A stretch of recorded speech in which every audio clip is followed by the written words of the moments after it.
राजस्थान में sub inspector भर्ती रद्द होने के बाद सबसे ज्यादा आहत उन युवाओं को हुआ है जिन्होंने पसीना बहाकर कड़ी मेहनत से ये मुकाम हासिल किया था। ट्रेनी सब इंस्पेक्टर आज असमंजस में पड़े हैं और एक और परिवार की उम्मीदें हैं तो वहीं दूसरी ओर भविष्य के सपने और समाज के सामने दर्जा, तो वहीं दूसरी ओर भर्ती रद्द कराने की लगातार तलवार भी अटकी पड़ी है, जिसको लेकर लगातार साफ है कि लगातार यहां साफ तौर पर गुहार लगाई जा रही है, लेकिन मेहनत और ईमानदारी से नौकरी पाने वालों का भविष्य अब दांव पर लग चुका है। जिसको लेकर सच बेधड़क के संवाददाता कुणाल भटनागर ने ट्रेनी सब इंस्पेक्टर से उनका दर्द जानने की कोशिश की है। सब इंस्पेक्टर भर्ती रद्द होने के बाद जो भर्ती में एक बड़ा वर्ग था, वो लोग जो ईमानदार हैं उनको जो है खासा परेशानियों का सामना करना पड़ रहा है, क्योंकि एकल पीठ ने आदेश दिया है, भर्ती रद्द हो गई है।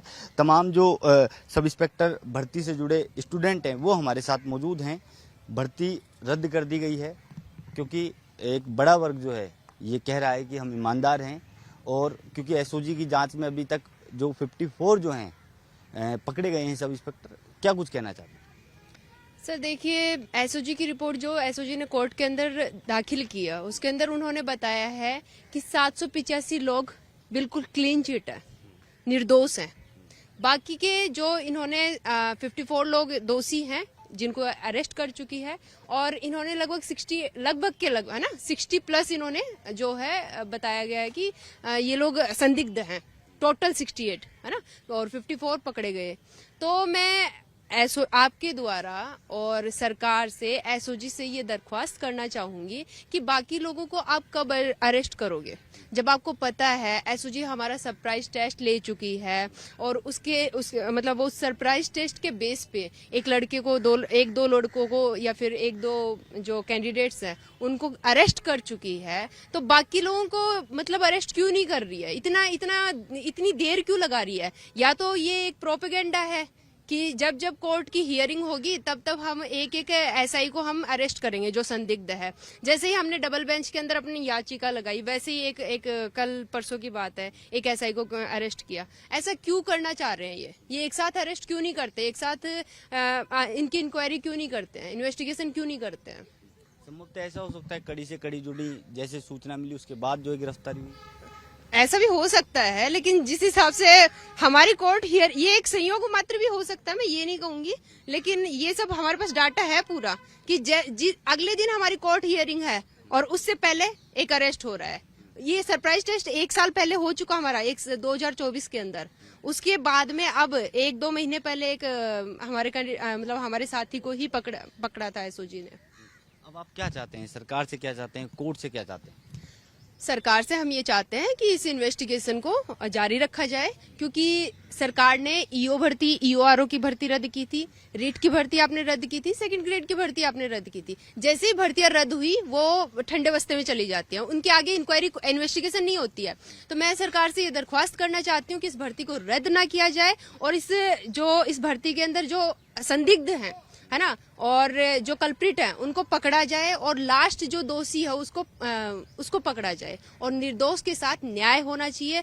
सरकार हमारे साथ डबल बेंच के अंदर खड़ी रहे बिल्कुल, और न्याय। मैं आपका और कौन सी रैंक थी आपकी? मेरा नाम अनु यादव है, 2000 प्लस। सर आपका क्या नाम है? क्योंकि सरकार ने डिसीजन दिया है, लगातार आपके द्वारा तमाम नेताओं से मिला जा रहा है और कहा जा रहा है कि सरकार डबल बेंच में जाए। सर मेरा नाम नरेशपाल सैनी है, मैं एक्स सर्विस मैन हूँ। पहले मैंने भारतीय सेना के अंदर 17 साल सर्विस की थी। जैसे मैं रिटायर हुआ उसके बाद मैंने अपने यहाँ पे अपनी जो एजुकेशन है उसको जारी रखा। यहाँ पे जयपुर में मैं रिटायर होने के बाद यहीं पे सेटल हो गया। प्राइवेट किराए के मकान में रहता हूँ, और यहाँ पे मैंने कोचिंग ऑनलाइन स्टार्ट कर दी थी। उसके बाद मेरा फर्स्ट टाइम मार्च 2020 में रिटायर होने के बाद मेरा SSC CPA में सिलेक्शन हुआ था। लेकिन उसके साथ ही यहाँ पे राजस्थान में बहुत सारी भर्तियों की वैकेंसी आई थी, जिसमें वीडियो है, पटवारी है, RS 2021 है, उसके साथ ही SI की वैकेंसी भी 2021 में आई थी।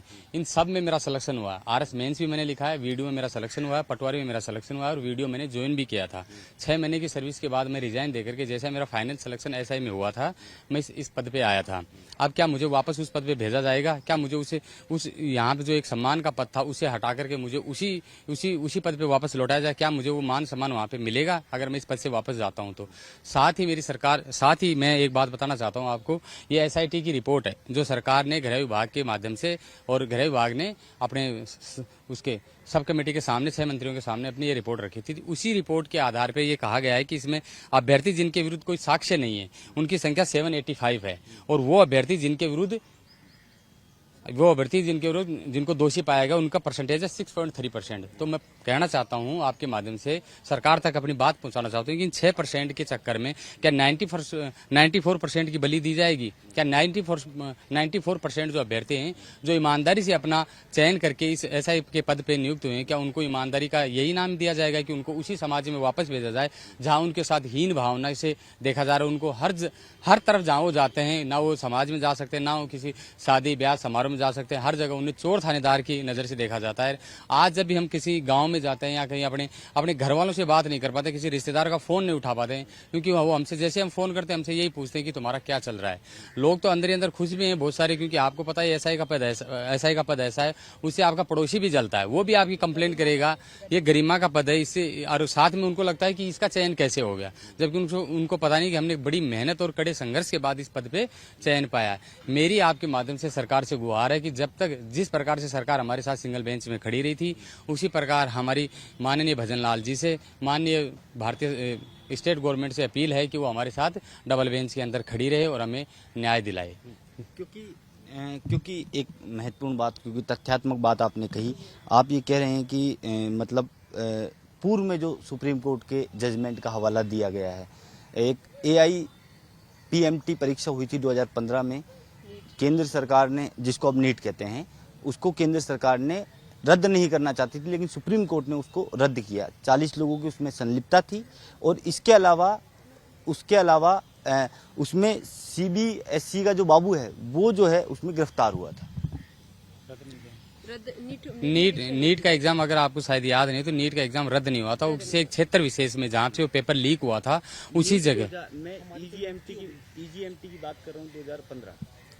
सर इसके बाद में नीट का एक और पेपर हुआ जस्ट अभी शायद या 2 या 3 साल पहले, उसका भी पेपर लीक बताया गया था, लेकिन उस पेपर को भी गवर्नमेंट ने लीक नहीं माना, और उस क्षेत्र विशेष में जहाँ से वो पेपर लीक माना गया था उस क्षेत्र विशेष का दोबारा एग्जाम लिया गया था।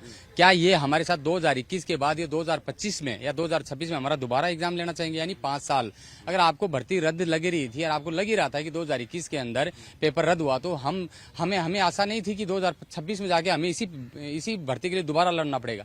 रद्द करना था 2021 में कर देते, 2022 में कर देते। हमारी नियुक्ति होने के बाद 2 साल हमने कठोर परिश्रम किया, हमारी ट्रेनिंग होने के बाद जहां हमें इस पढ़ाई से दूर हो गए थे, जहां हमने लॉ की पढ़ाई की है, आज आप वापस वही बोल रहे हो कि आज वापस आ जाओ और 2-3 महीने की तैयारी करो और अपना एग्जाम पास करो, अपना दोबारा चयन करवा लो। क्या ऐसा पॉसिबल है क्या? हमें जिस प्रकार से 2 साल में इतना मानसिक टॉर्चर किया गया है, इस सिचुएशन के अंदर हम उसी एजुकेशन पे वापस जा सकते हैं जो हमारी तैयारी 2021 में थी। आपके माध्यम से मेरा एक सवाल है कि जो ये लोग बोल रहे हैं कि 5 साल के बाद आप दोबारा आ जाओ और आपका जो ईमानदार होता है आप दोबारा चयन हो जाना। हाँ, हम दोबारा चयन हो जाएंगे, लेकिन क्या वो 5 साल हमारे दिए जाएंगे हमें वापस? इन 5 साल के अंदर कितनी सरकारी नौकरियों के फॉर्म निकले और उनमें हमारा चयन भी हुआ, हमारा पैरेलल सिलेक्शन भी हुआ। यानी SI की ट्रेनिंग के साथ साथ हमारे 175 ऐसे कैंडिडेट हैं जिनका पैरेलल सिलेक्शन हुआ। क्या उनको वापस उस सिलेक्शन में भेजा जाएगा? उनके साथ तो घोर अन्याय हो गया। उन्होंने SI को छोड़ करके उन सिलेक्शन में वो नहीं गए, तो क्या उनके साथ न्याय किया गया? चलो मान लिया ऑर्डर के अंदर ये माननीय न्यायालय के जजमेंट में दिया गया है कि पुरानी भर्ती वालों को उसकी जॉब में वापस भेज दिया जाएगा, लेकिन उन लोगों के लिए कहाँ प्रावधान किया गया कि जिनका सिलेक्शन SI की ज्वाइनिंग के बाद हुआ और उनकी ज्वाइनिंग आई और उन्होंने वहाँ पे ज्वाइन नहीं किया, तो क्या उनके साथ न्याय किया गया? क्या वो उस भर्ती में वापस भेजे जाएंगे जहाँ उन्होंने कोई भी पोस्ट को अचीव नहीं किया या उनको पद पे नहीं माना गया? ठीक है, कुछ और महिला अभ्यर्थी हमारे साथ मौजूद हैं जो सब इंस्पेक्टर की ट्रेनिंग कर रही थी, अब भर्ती एकलपीठ ने रद्द कर दी है। लगातार आपका डेलीगेशन सरकार से मिल रहा है, क्या कुछ कहना चाहते हैं? सर मैं 2021 में कांस्टेबल पर ज्वाइन किया था। उसी टाइम मेरा धौलपुर से मेरा एक और जगह से कांस्टेबल फाइनल सिलेक्शन हुआ था और पटवारी में भी हुआ था। मैंने कांस्टेबल ज्वाइन कर लिया था और SI का पेपर देने के लिए मैं कांस्टेबल में ज्वाइन करने के बाद मैं एब्सेंट हो गई थी। तो उसके बाद मैं 4 महीना एब्सेंट रही, फिर मैंने SI का पेपर दिया और उसके बाद मैंने कांस्टेबल की ट्रेनिंग भी की और फिर उसके बाद मेरे SI की ज्वाइनिंग आ गई, तो मैंने पटवारी ज्वाइन नहीं किया था। फिर सर मैं वहाँ पे मेरा फिक्सेशन नहीं हुआ था, इधर मैं ज्वाइन कर ली थी। मेरा आज 5 साल हो गया, अभी तक फिक्सेशन नहीं हुआ और मैंने पटवारी ज्वाइन नहीं किया था तो वो भी मेरे से चले गई। तो सर मैं ये कहना चाहूँगी कि सरकार को हमारा पक्ष मजबूती से डीबी में रखना चाहिए। और सर हम चाहते हैं कि अगर एसओजी हमारी सही से इन्वेस्टिगेशन करे, अगर नहीं हो पाए तो हम पूरे, जैसे एसओजी को हम कोऑपरेट कर रहे हैं कि हमारे कोई से भी टेस्ट करवा सकते हैं, नार्को भी करवा सकते हैं, पॉलीग्राफी करवा सकते हैं, ब्रेन मैपिंग भी करवा सकते हैं, कोई भी टेस्ट करवाना तो हम करवाने के लिए भी तैयार है सर। अगर कॉज, हाँ सर क्या नाम है आपका और कौन सी रैंक थी आपकी? सर मेरा नाम सीमा है और मेरी 2957 रैंक है। 29। हाँ। 2 अभ्यर्थी और हैं हमारे साथ। कहाँ से हैं आप? और क्योंकि अब सरकार ने भर्ती को रद्द कर दिया है, ऐसे में किस परेशानी का जो है सामना करना पड़ रहा है अभी? मेरा नाम लक्ष्मी पारिया है, मैं कुचामन डीडवाना जिले से हूँ। मैंने 2018 में तैयारी शुरू की, जिस टाइम मेरी 12th हुई।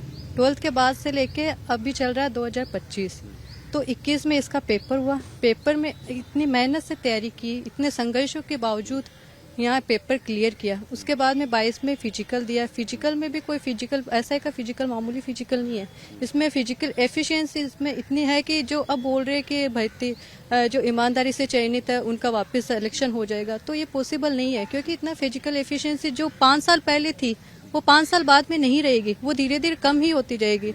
उसके बाद में फिर इंटरव्यू दिया है, फिर इंटरव्यू के बाद में इतनी मेहनत करने के बाद में हमारे 5 साल तो इस पूरी प्रोसेस में लगे, 21 से लेके 25 तक 5 साल हो गए इसमें आने के बाद। और ये साल इनका जवाब कौन देगा, इनकी भरपाई कौन करेगा हमारे 5 सालों की? और ये 5 साल नहीं, इससे पहले भी जब हमने तैयारी शुरू की वो साल भी तो है, उनको भी तो देखो, उनका हिस्सा कौन करेगा? आपका क्या नाम है, कहाँ से हैं? मेरा नाम विष्णु कुमार राठौड़ है और मैं भिलवाड़ा डिस्ट्रिक्ट से हूँ। क्या कुछ अब ये भर्ती रद्द होने के बाद क्या कुछ परेशानियों का सामना करना पड़ रहा है और क्या चुनौती है आपको? भर्ती रद्द होने के बाद सबसे ज्यादा तो हमारे डिपार्टमेंट ने हमको टॉर्चर किया। जैसे आप रूम से बाहर निकलते हो, जैसे कांस्टेबल हमारे जूनियर्स है तो वो सब आप तंज कसेंगे, ये है फर्जी बेच वाले, ये फर्जियों की भर्ती रद्द हो गई। तो सबसे ज्यादा तो ये, और फिर बाकी बात रही तो जैसे घर पे मम्मी पापा हो गए तो उनको यही सुनना पड़ रहा है कि आपके बच्चों को तो निकाल दिया, आपके बच्चे तो फर्जी बेचते थे, उन्होंने पेपर लिया होगा, तो ये सारी चीजों का सामना करना पड़ रहा है। और बाकी बात रही तो अब आगे का हमारा स्टैंड यही रहेगा कि हम डबल बेंच में, अब कल हमारी रीट लगी है डबल बेंच में, और अब जैसे डबल बेंच का रहता है तो गवर्नमेंट से भी हमारी यही अपील है कि गवर्नमेंट हमारे साथ मजबूती के साथ डबल बेंच में जाएं, और अगर डबल बेंच में अगर कुछ नेगेटिव रहता है हमारे प्रति तो हम सुप्रीम कोर्ट में जाएंगे। तो आगे की हमारी रणनीति यही रहेगी। ठीक है, तो ये अभ्यर्थी थे, एक अभ्यर्थी और हमारे साथ हैं। कहाँ से हैं आप? जी मैं सीकर से हूँ। क्या कुछ परेशानियों का सामना करना पड़ रहा है? जी परेशानियों का सामना तो बहुत प्रकार से करना पड़ रहा है, लेकिन मैं जो बात यहाँ पे कहना चाहूंगा वो है कि अपना भारतीय संविधान सर्वोच्च है। भारत एक लोकतांत्रिक देश है जिसमें जो सबसे अपना लॉ ऑफ द लैंड जिसे बोलते हैं, जो सर्वोच्च कानून है वो है भारतीय संविधान। 1978 के Maneka Gandhi versus union of India case में सुप्रीम कोर्ट ने स्पष्ट कहा था कि right to live with dignity, गरिमापूर्ण जीवन जीने का अधिकार is in direct continuation with right to life, मतलब जीवन के अधिकार के साथ में गरिमापूर्ण जीवन जीने का अधिकार है। अब आप ये बताइए कि जो ईमानदार साथी चयनित हुए हैं, भर्ती रद्द होती है तो ईमानदार और बेईमान दोनों लेवल पर आ गए, दोनों बराबर आ गए, तो क्या अब हम उसी गरिमापूर्ण जीवन के साथ में वापस जी पाएंगे? तो स्पष्टतः हमारे मौलिक अधिकारों का यहाँ पे हनन हुआ है। मैं सरकार से दरख्वास्त करूंगा, डायरेक्ट मेरी सरकार से अपील है कि भारत जैसे लोकतांत्रिक देश जहां पे संविधान सर्वोच्च है उसमें हमारे मौलिक अधिकारों का हनन हो रहा है, इसको ध्यान में रखें और मजबूती से डीबी में हमारे साथ में हमारे पक्ष में तर्क दें और इस घड़ी में हमारे साथ में खड़े रहें और हमारे लिए वो अपने जो भी साक्ष्य हैं वो हमें प्रस्तुत करें। तो ये तमाम वो अभ्यर्थी थे जो पेपर लीक, जो पेपर भर्ती है उसके रद्द होने के बाद काफ़ी परेशान हैं। इनका कहना है कि हम ईमानदार थे, भर्ती को रद्द नहीं किया जाना चाहिए और सरकार को डबल बेंच में हमारे साथ जाना चाहिए। सहयोगी गिरीश के साथ मैं कुणाल भटनागर, सच बेधड़क जयपुर।